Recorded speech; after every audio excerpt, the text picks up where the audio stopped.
One of the most painful aspects of becoming aware of self-abandonment or other patterns that feel self-hate and internal lack is the deep shame that might come with this realization. I have made a video about shame before, but I think it's important to speak about it in this context. Let's start by differentiating between shame and guilt before we continue. While both of them are linked to a consciousness of some wrongdoing, whether real or perceived, shame is rooted in the belief that you, as a human being, are fundamentally wrong. Like your very essence is flawed, it attacks your sense of self. Guilt, on the other hand, arises when we recognize that we've acted against our own values. And it's typically connected to specific actions and behaviors. It can be quite useful. Honestly, it's rarely ever damning. All you have to do to get rid of guilt is to correct what has been done where possible and set up structures to ensure that you never do it again. The cure for guilt is changed behavior. Simple. But shame is a different beast. If you don't handle it properly, it will keep you imprisoned and stagnant.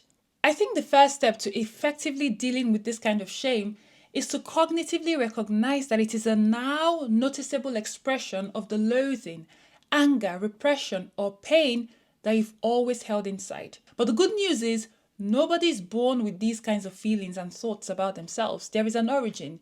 These are learned responses to experiences, and because they are learned, they can also be unlearned. When we think about the things we may have done or allowed, or even the things that were done to us, that sinking feeling of worthlessness or, oh my God, I hate myself, is just not a proportionate reaction to whatever has happened. Imagine someone who grew up in an environment where their emotional needs were always dismissed.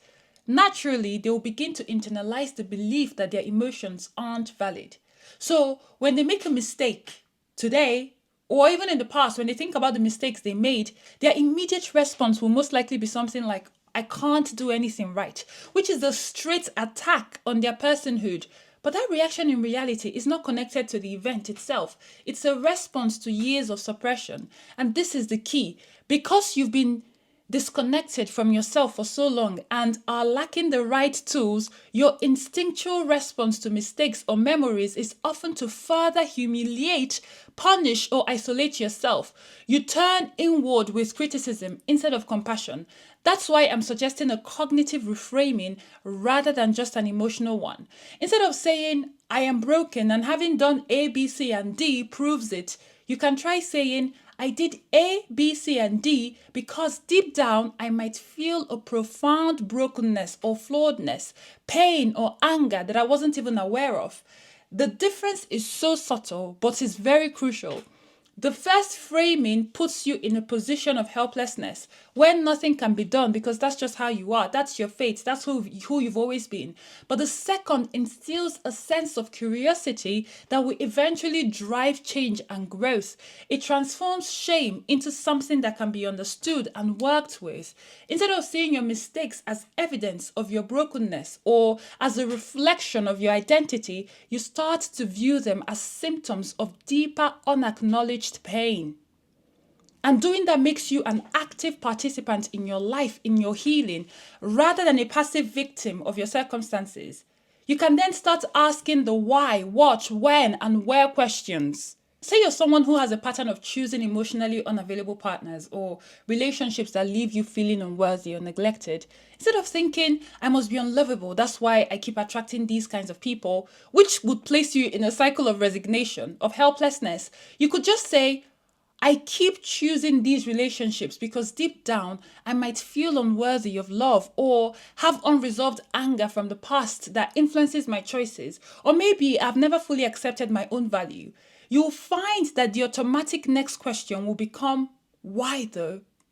Why do I feel this way? What was I really seeking in these relationships? Was it validation, comfort? Where did these things start to go wrong? Was it my upbringing, my culture, religion, a significant event? How can I change my response? And boom! The focus has shifted from self-blame, self-judgment, and damnation to self-discovery and understanding. Listen, if you don't know why you did something, you are likely to do it again. To break a cycle, you must be aware of the loop This is why I view emotions as informants, even the unsettling and distressing ones. Rather than trying to suppress or avoid shame, view it as a signal pointing you to areas in your life that require attention. This is your opportunity to dive deep into self-awareness. When you can see the reality of your behaviors laid bare in front of you, you can begin to assess not only how to initiate repair, but also what may have been beyond your control. Sometimes we're overly harsh with ourselves. We're too quick to take the blame for everything because we lack the full picture, the full perspective. I'll use myself as an example. For the longest time, I lived with a deep sense of shame because I thought everything that went wrong in my early life was my fault. I didn't even realize that this belief was embedded in my subconscious until I started my self-work. And it hit me like a truck. No wonder I kept disappearing. No wonder I treated myself so carelessly. It made sense that I had no boundaries. But here's the point I'm trying to make. When I began reflecting on the why, what, when questions, it became clear to me that given what I knew and what was available to me at that time, those behaviors were the best I could do. That's it. I didn't have any other options. It's inadequate by my standards today, but it was the only way I knew to survive. This is a perspective shift that allowed me to finally feel compassion for my past self. You can't offer what you don't have. When you don't know any better, it's difficult, if not impossible, to make better choices. If I did any of those things now, my guilt will be at an all-time high for the right reasons because I know better, but not back then. So a chunk of the shame I was carrying wasn't even mine. It was inherited as a result of the actions and words, the chaos that constantly surrounded me.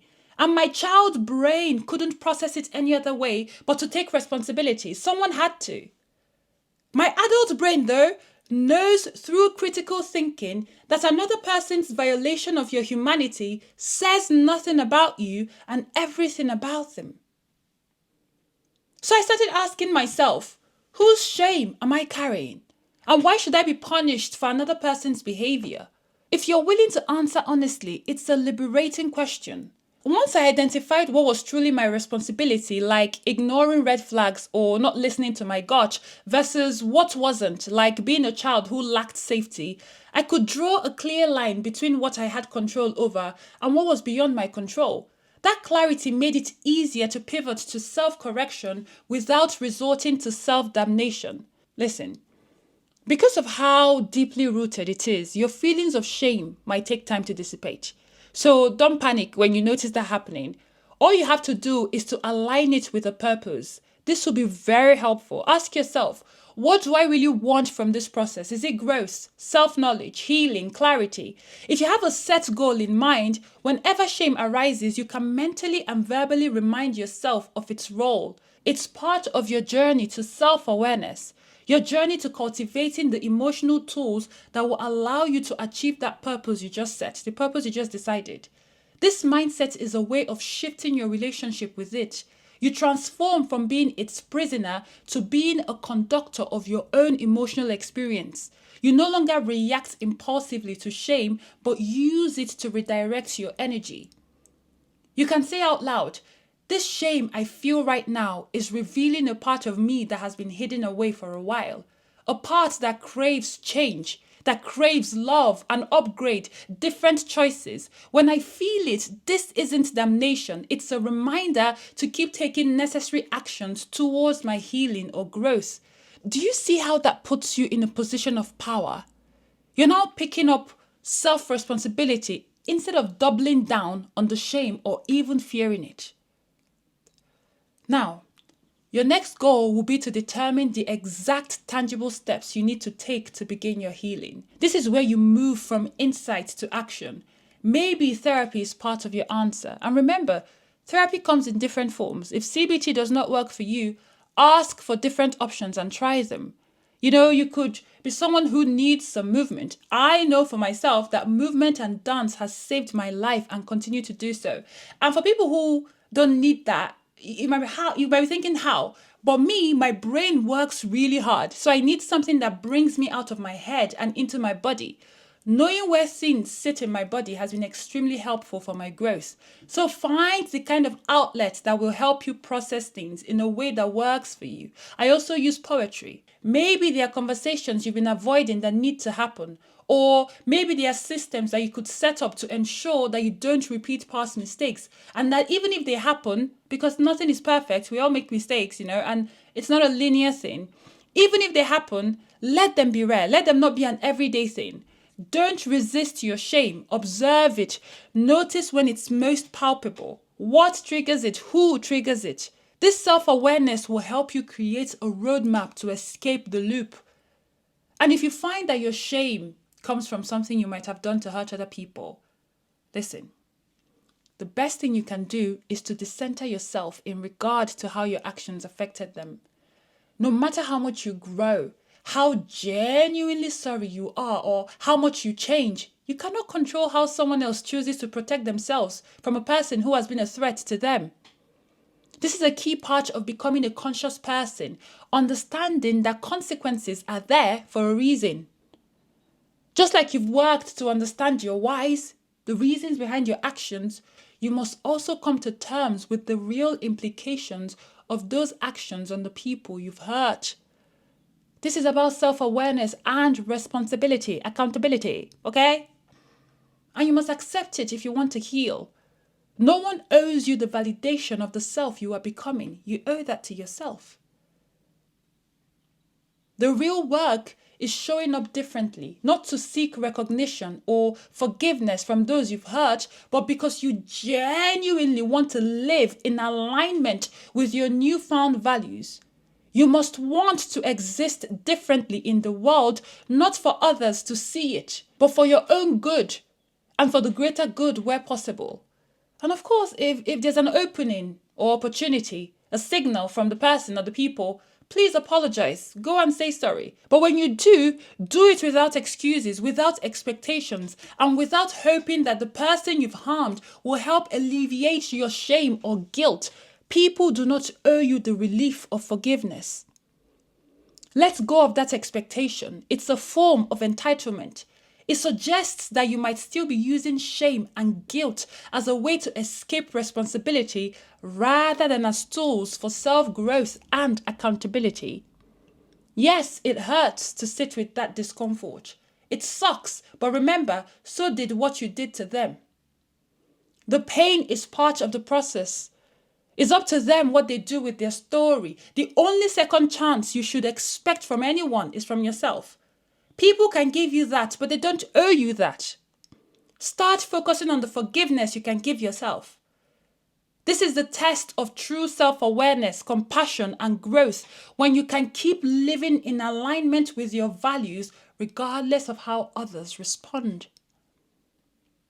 Treat yourself like you would a close person whose pain points and struggles you deeply understand. Yes, you made a mistake, but we all do. It's part of being human. You don't have to stay there. Let those feelings serve as a reminder of where you don't want to return to, who you no longer want to be. Next time you feel the pang of shame, say this out loud, over and over and over again, and then write it down. Write it down somewhere. I have made mistakes. I recognize them. And I do not minimize their impact on myself or others, but I am not my mistakes. I am a growing, evolving human being, and I am working on healing the parts of myself that led me here. I honor my humanity by giving myself a second chance to try again. There is immense power in speaking words out loud. You begin feeding a voice of love and compassion that grows stronger each time you speak. This voice will counter the harsh critic within. Whenever those damning thoughts come, just go loudly, I so hate that I did that. But you know what?